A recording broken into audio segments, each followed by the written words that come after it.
Na-miss niyo ba ako na isang araw? Hindi tayo nakapag-vlog kahapon. Pasensya na po kayo ha. Sa totoo lang po, kahapon biglang nagpatawag ng meeting sa akin yung aking abogado sa asylum, no? At naghahanda na nga kami. Yung mga ebidensya, no? Kasi may mga bagong ebidensya lumabas. Kasama na dyan yung pagsasampa talaga ng non-bailable case laban sa akin na sa tingin ko ang pinakamalakas na ebidensya na ako talaga ay kinigipit, no? Dahil kahit sino pang bumasa ng records at saka yung resolution ng piskal, makikita na wala namang kahit sinong testigong nagrereklamo na ako yung nag-recruit sa kanila para sila i-traffic at walang kahit anong ebidensya ng sabuatan bukod na lang doon sa sinasabi nilang isang papel na wala namang lagda na nagsasabi ako daw ay legal doon sa Lucky South 99. Sabihin na natin totoo yan, hindi po krimen na maging abogado, no? Kinakailangan abogado para masigurado nga ng lahat ng gawain ng mga kliyente ay sangayon sa batas, no? At kung ang pagiging abogado ay dahilan para ikaw ay masampahan ng non-bailable, baka wala ng abogado mag-practice, no, sa takot na pati sila, dahil abogado lamang sila, ay pwede nang sampahan ng non-bailable offense. No? Pero hindi yan po ang ating pag-uusapan. Yan lang po yung dahilan kung bakit kahapon ako'y na-busy. Kasi nga, biglaan ako pinatawag. No? Meron po kasing organisasyon na tumutulong sa akin sa asylum at meron din akong abogado na separate. No? So, pareho po akong pinatawag kahapon ng ura-urada at siyempre po, hinahanda lang yung mga ebidensya, hinahanda ko rin dapat kunin sa Pilipinas at mabuti ng handa dahil alam nilang mainit talaga yung aking aplikasyon. Ang sabi nga ng IND, ako daw ang pinakapopular na asylum seeker sa kanilang opisina ngayon. No? At siyempre maraming mga nakatutok so dapat laging handa dun sa kaso. Anyway, pag-usapan po natin ngayon. Alam niyo po, bagamat maraming maanghang na sinasabi sa akin si Secretary Remulla, at least si Secretary Remulla, lalaking-lalaki po. Hindi po yan nagsisinungaling. Naalala nyo, Hulyo pa lang ng 2023, sinabi na niya, bagong-bago pa lang administrasyon ni Tatay Digong, ni Marcos Jr., sinabi na niya na mukhang nagkaroon na ng bagong pulisiya pagdating sa kooperasyon sa ICC, no?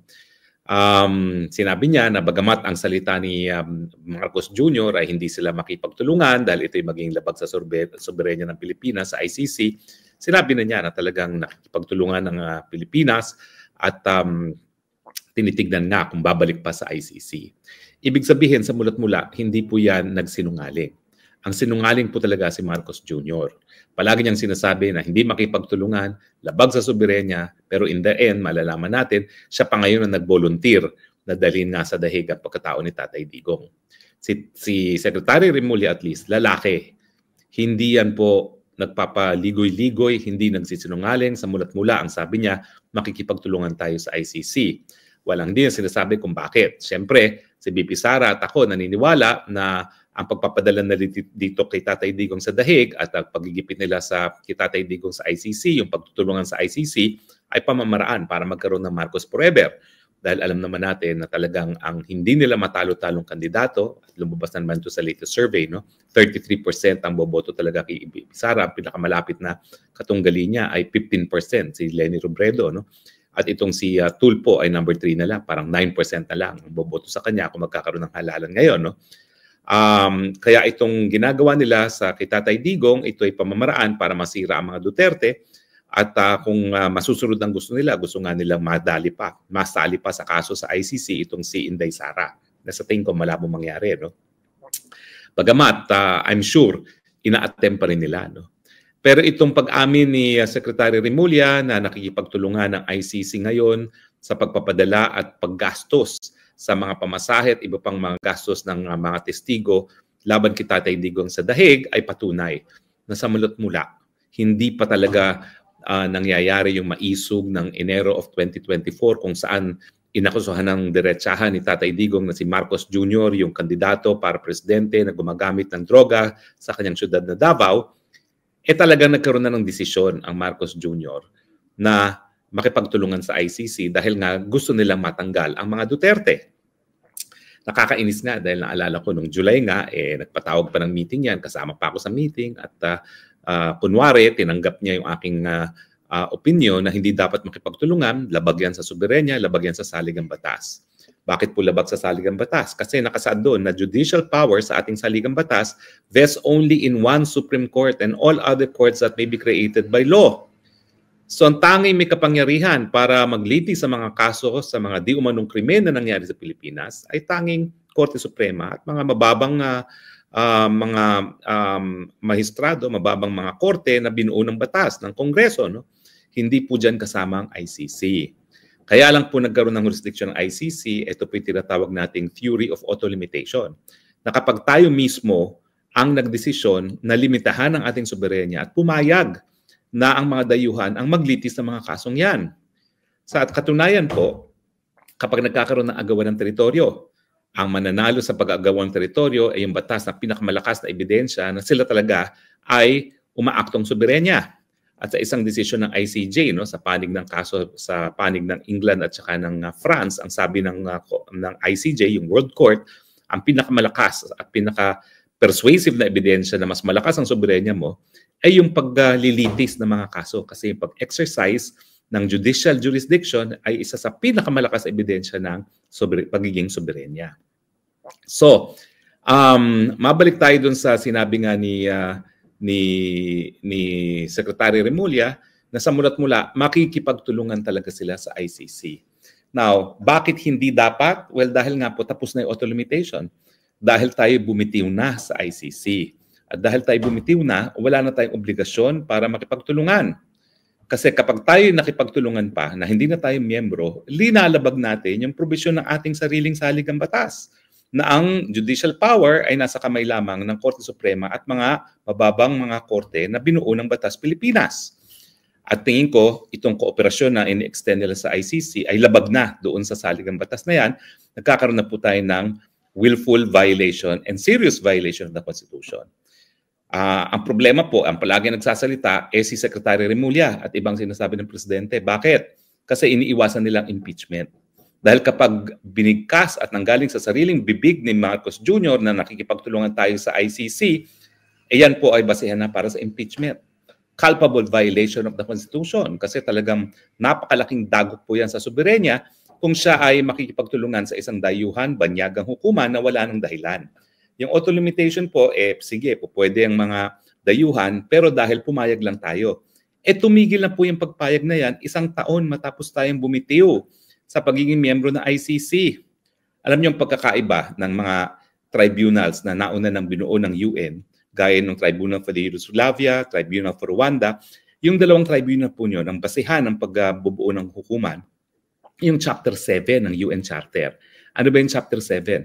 Ito po yung means of maintaining international peace. Ibig sabihin, yung paglilitis ng mga war criminals, crimes against humanity, ay isang pamamaraan para nga ma-maintain na ang kapayapaan sa daigdig. At dahil ito ay pinag-utos ng Security Council, lahat ng bansa dapat sumunod sa order ng Security Council. Hindi po ganyan ang basehan ng ICC. Ang basehan po ng ICC, hindi po yung mandatory jurisdiction ng Security Council para mapatupad ang kapayapaan sa buong daigdig. Kung hindi, yung voluntaryong pagiging miyembro ng mga iba't ibang bansa. No? At dahil voluntaryong pagiging miyembro, voluntary rin ang desisyon kung sila ay bibitiw. Wala makakapagpigil sa kanila kung gusto nila. Ang issue nga is gano'ng katagal yung obligasyon na makipag-cooperate kung ikaw ay bibitiw.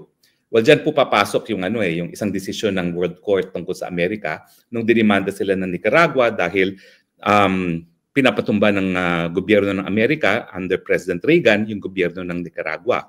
Ang sabi ng Korte Suprema, hindi ka po pwedeng completely bumitiw sa isang tratado na ura-urada. Kinakailangan merong palugit na 1 taon.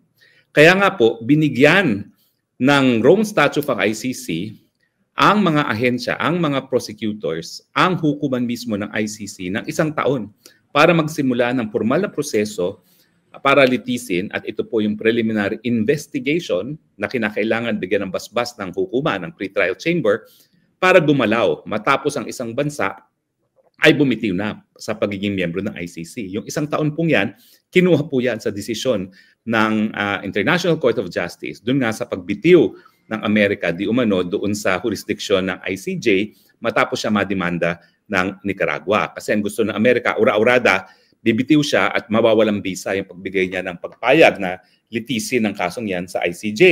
Ang sabi ng ICJ, hindi po pwede. 1 taon ang palugit na dapat ibigay mo. Kaya nga merong 1 taon na palugit na matapos magbitiw ang Pilipinas bilang miyembro ng ICC, pwede naman magsimula ng formal na proseso sa hukuman ang prosecutor. Pero natulog nga po sa kangkungan yung prosecutor at nawala na siya ng jurisdiction matapos sumipa ang pangalawang taon matapos na bumitiw na ang Pilipinas. Kasi kung pagpipilitan na itong obligasyon na ito ay forever, abay, hindi po ba katarungan naman yan sa mga bansa dahil hindi po mandatory ang kooperasyon sa hukuman. Hindi gaya po yan ng Tribunal for Yugoslavia at Tribunal for Rwanda nang bumuo ay ang UN Security Council. Kapag ang bumuo ay UN Security Council sa ilalim ng Chapter 7 ng UN Charter na tinatawag or Means of Maintaining International Peace, mandatory po yan sa lahat ng bansa na sumunod sa mga utos at i-recognize ang jurisdiction ng tribunal. Pero pag voluntaryong tratado po ang naging basehan sa pagsisimula at pagbubuo ng hukuman, meron pong karapatan na bumitiw ang mga bansa sa kanilang pagiging miyembro. At yan nga po ang ginawa na ng Pilipinas. Now, so yan po ang dahilan kaya hindi nanggagaling sa bibig ni Presidente BBM ang pagtutulungan sa ICC, palagi nanggagaling kay Boying Remulla. At kung titignan nyo, consistent si Boying Remulla. Alam nyo, ang danger sa ginagawa ngayon ng Pilipinas, talagang ginigiit talaga nila si Presidente Duterte. Bakit? Kasi nga, yung ating basehan na sinasabing walang jurisdiction, ay wala nang jurisdiction ang hukuman dahil sinimulan nga ang preliminary investigation sa pangalawang taon matapos tayo magbitiw. Pero itong unang-una, pag voluntaryong surrender ng Pilipinas sa pagkatao ni Tatay Digong, ni wala pang ang hinihinging kooperasyon, binigay na kaagad ang pagkatao ni Tatay Digong sa pamamagitan ng kidnapping na hindi dumaan sa proseso ng Rome Statute, Article 59, na dapat hinarap muna siya sa lokal na hukuman sa Pilipinas nang sa ganon, maprotektahan ang karapatang pantao ni Tatay Digong at marespeto ang soberenya ng Pilipinas, no, para malaman nga kung mayroon pang dahilan na i-extradite yung si Tatay Digong sa ICC. At syempre dapat sagutin ng lokal na hukuman kung mayroon pang jurisdiction ang ICC, no, sa kaso ni Tatay Digong. Dahil hindi yan nasunod, illegal nga yung kanyang pagdadala sa dahig. Kaya nga tinatawag natin yung extraordinary rendition or kidnapping.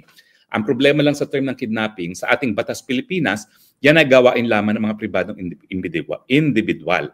Kapag taong gobyerno ang nagkait ng kalayaan sa isang tao na walang legal na basihan, gaya na nangyari kay Tatay Digong, at si retired Justice Ascuna naman ay nagsasabi na yung pamamaraan ng pag-serve ng arrest warrant ay illegal dahil hindi nga dumaan sa lokal na hukuman, ang tawag dyan ay unlawful detention. As distinguished from kidnapping na gawain ng mga pribadong individual.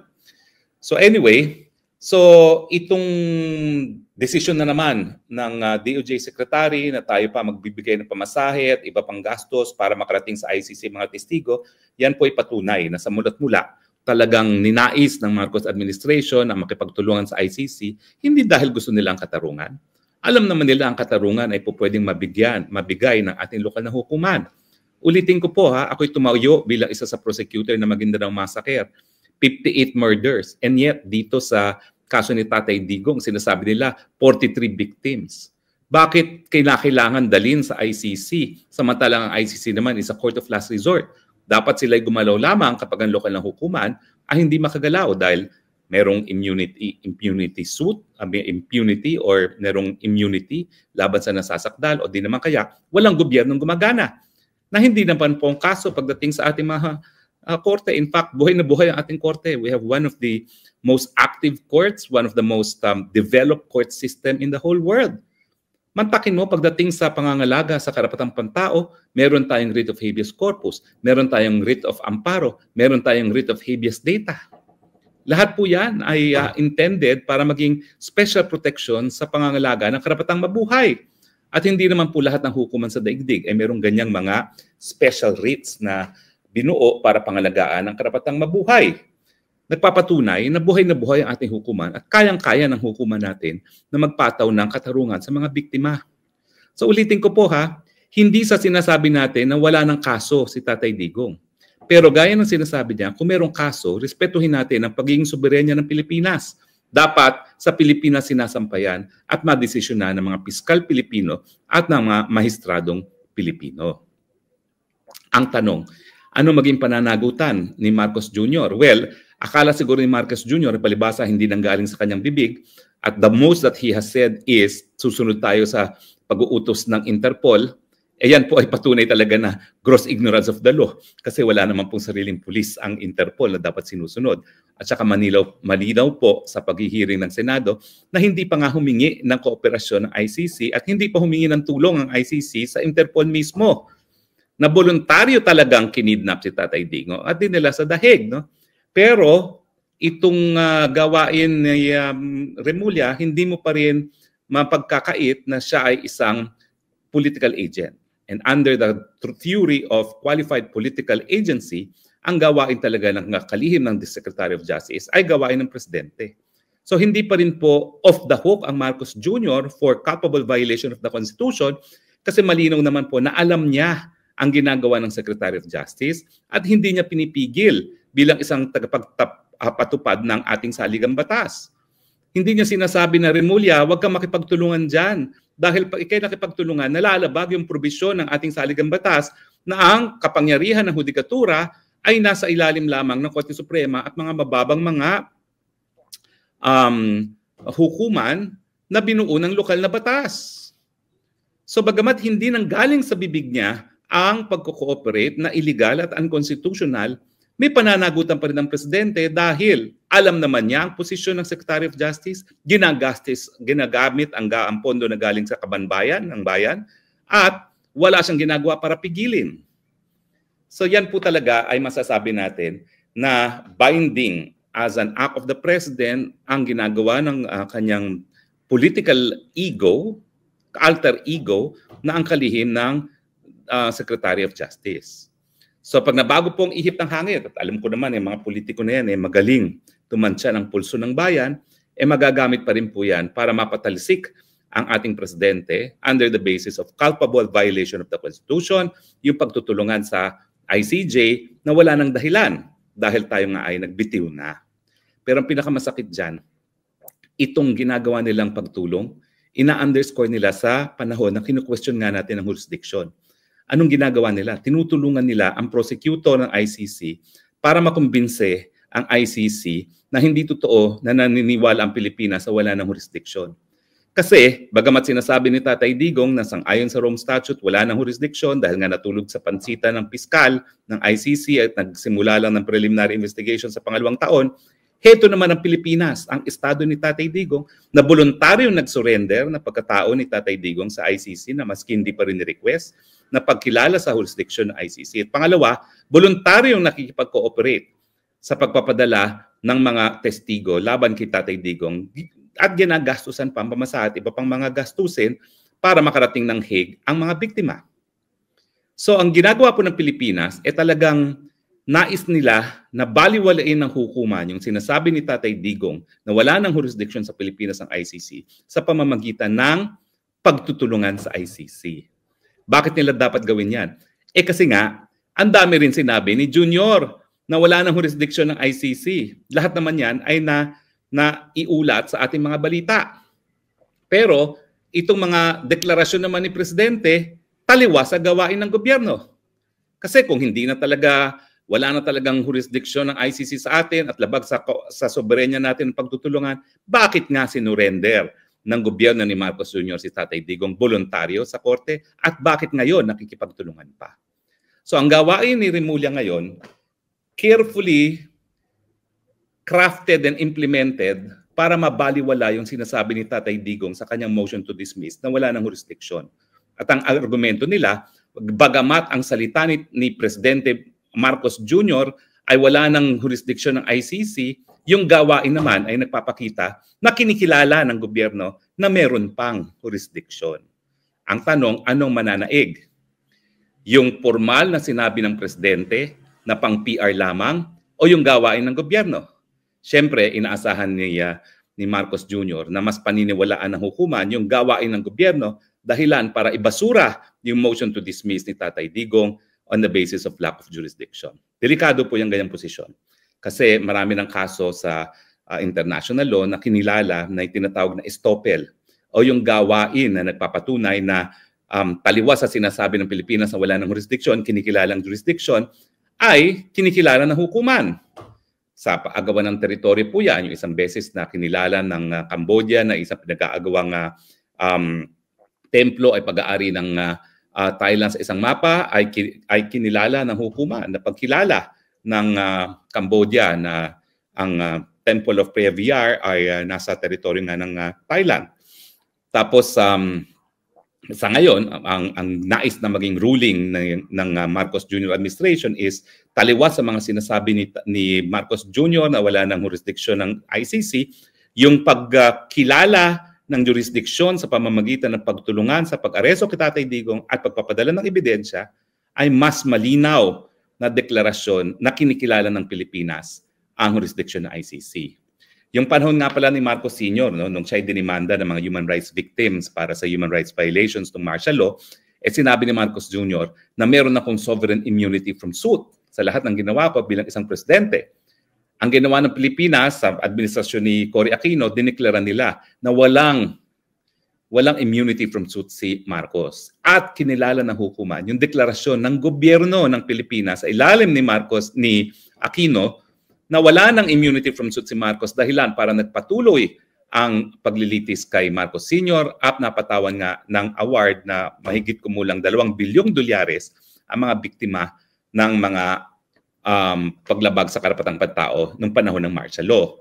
At itong ruling nga ito ang dahilan kung bakit mayroong 300+ million fine si Marcos Jr. ngayon sa hukuman ng Amerika dahil nga po ayaw niyang sabihin kung nasan yung mga ari-ariang nakaw ng mga Marcoses, hindi lang po sa Amerika, kundi sa buong daigdig. Kaya nga kung hindi siya presidente ngayon, pag tumapak siya sa Amerika, pwede siyang maaresto. Kaya nung siya presidente at unang nagpunta sa Amerika, wow, feel niya na balik siya sa Amerika. Kasi kung hindi siya presidente, hindi siya makakatapak sa Amerika dahil ikukulong siya hanggang sabihin niya kung nasaan yung nakaw na yaman nila na itinatago at hanggang bayaran yung 300 million fine laban sa kanya. So mga kaibigan, ang konklusyon sa mga pananalita at gawain ni Boying Remulla mula pa noong 2023, malinaw na intensyon talaga ng mga Marcoses gamitin ang ICC para burahin ang mga Duterte. Kahit ano pang sabihin na kasinungalingan ni Marcos Jr. Pangalawa, yung gawain nila ngayon na nakikipagtulungan, ito po'y labag sa saligang batas. It is a culpable violation of the Constitution dahil isang Korte Suprema at mga bababang kapulungan lamang ang kinikilala ng saligang batas na dapat mag-exercise ng judicial powers. Ito po ay culpable violation of Constitution, dahilan para mapatalsik ang presidente sa isang impeachment complaint. At pangatlo, ang motibo ngayon ng gobyerno sa lantarang pagtutulungan, hindi lang sa pag-surrender kay Tatay Digong, kung hindi na rin yung paggagastos para sa mga testigo labang kay Tatay Digong, ay para nga po ma-dismiss yung sinasabi ni Tatay Digong na wala ng jurisdiction ng ICC dahil ang pagkilala ng gobyerno ng Pilipinas sa jurisdiksyon ng ICC sa pamamagitan ng pagbibigay tulong at kooperasyon sa hukuman ay nagpapakita na kinikilala ng gobyerno natin ang jurisdiksyon ng ICC. Sa madaling salita, tinraidor ng Marcos Jr.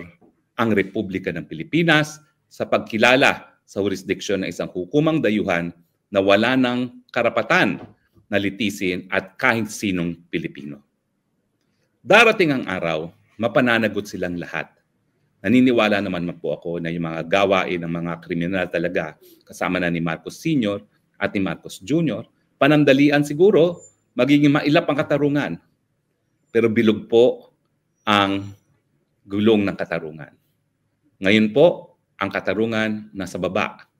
Darating pong araw, mangingibabaw ang katarungan. Mapapanagot ang Marcos Jr. at ang kanilang mga kaalyado dahil dito sa pagtaksil sa soberenya ng bansang Pilipinas. Well, maraming salamat po sa inyong patuloy na tangkilik sa ating Spokes Hour. Ha? Alam ko po, wala na tayo sa poder, pero nandyan pa rin kayo, nakikinig pa rin po kayo sa ating punto de vista. At tayo naman po, kaya naman tayo patuloy nagsasalita, dahil sa tingin ko po, may karapatan kayo bilang ordinaryong mamamayan na maintindihan ang mga usaping legal, lalong-lalo na kung ito'y nakakaapekto sa inyo. At ang usaping ICC po, nakakaapekto po yan sa inyo dahil lahat ng Pilipino, lahat po tayo ngayon ay marangal na tinatawag ang ating mga sarili bilang mga Pilipino dahil binuwis ng buhay ang ating mga ninuno, ang kanilang mga buhay para tayo maging isang malaya at independenteng bansa. Huwag po sana natin baliwalain ang sakripisyo ng ating mga ninuno para sa ating kalayaan. Let us stand for Philippine sovereignty, no to ICC, and bring Tatay Digong home. Maraming salamat po.